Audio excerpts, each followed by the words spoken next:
Hi everyone. Another very exciting week in space exploration.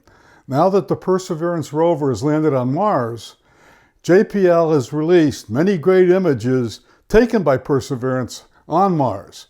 JPL also took Perseverance for its first ride this week, and we're going to discuss Perseverance's first journey on the Mars surface. Welcome to Reaching for the Moon, hosted by me, Ed Grace. For those of you that don't know me, I worked on the Apollo program for 10 years and was a member of the Apollo 13 Mission Operations Team awarded the Presidential Medal of Freedom. Before we get on to the Perseverance discussion, Russia and China space agencies each released an announcement about their future moon plans.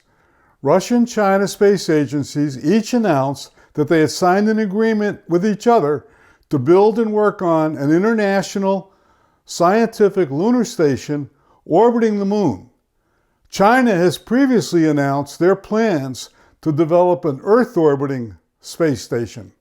The two space powers have been in talks for months as Russia mulled over whether it would participate in NASA's Artemis program.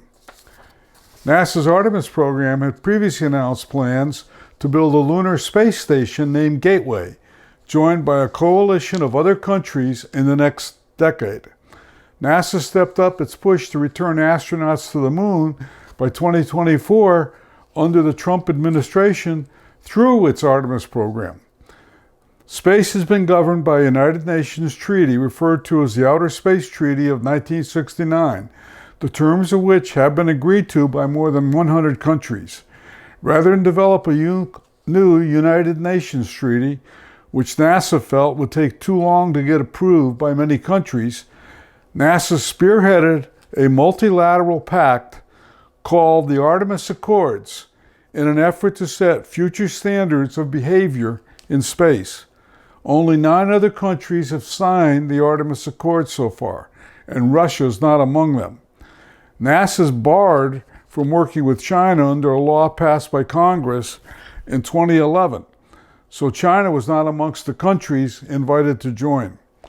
The Pentagon sought to exclude Moscow from early talks on the accord last year, as they viewed Moscow as being hostile for making threatening satellite maneuvers towards U.S. spy satellites in Earth orbit.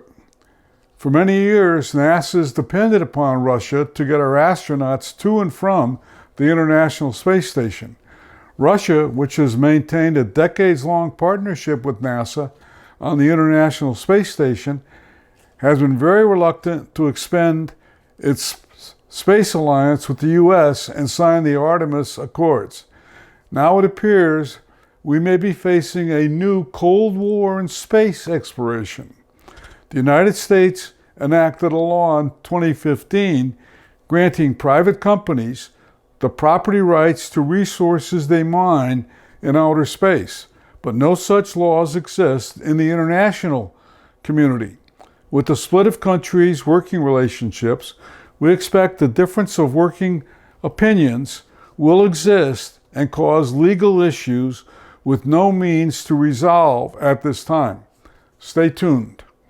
The Mars 2020 Perseverance mission carries more cameras than any interplanetary mission previously in history. The Perseverance rover itself has 19 cameras that will deliver images of the landscape in breathtaking detail. More than 3,000 images have been received at JPL so far from Perseverance, and I'd like to share some of them with you today.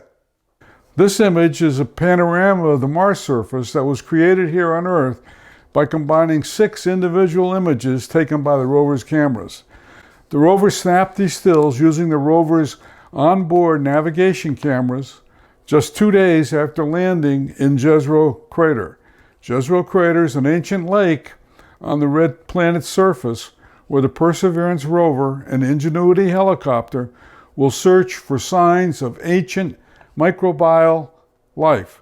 The next 4 slides are some of the first images of Mars taken by Perseverance. Here's slide 1, and here's the second one. Here's number 3, And here's number 4. You can see from these pictures where Mars gets the name of Red Planet. Next one is a panorama view of Mars taken by Perseverance. The cameras on Perseverance have been performing fantastically. No one expected the quality of images that have been received so far.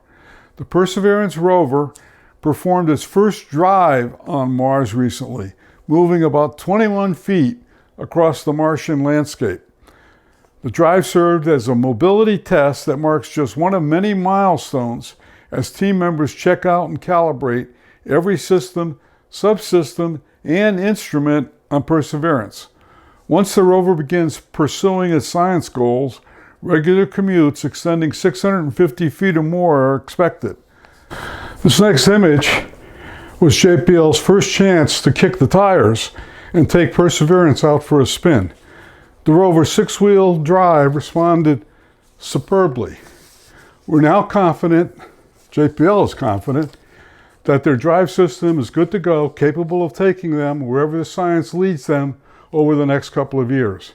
The drive, which lasted about 33 minutes, propelled the rover forward 13 feet, where it then turned in place 150 degrees to the left and backed up 8 feet to its new temporary parking space.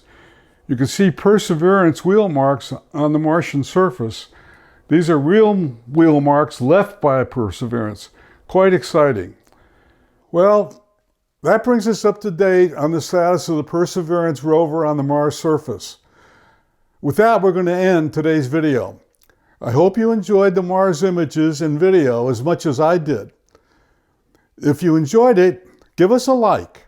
Hit the subscribe and notification buttons to be notified every time Reaching for the Moon posts a new video. Thank you for watching, and remember always, failure is not an option. Bye.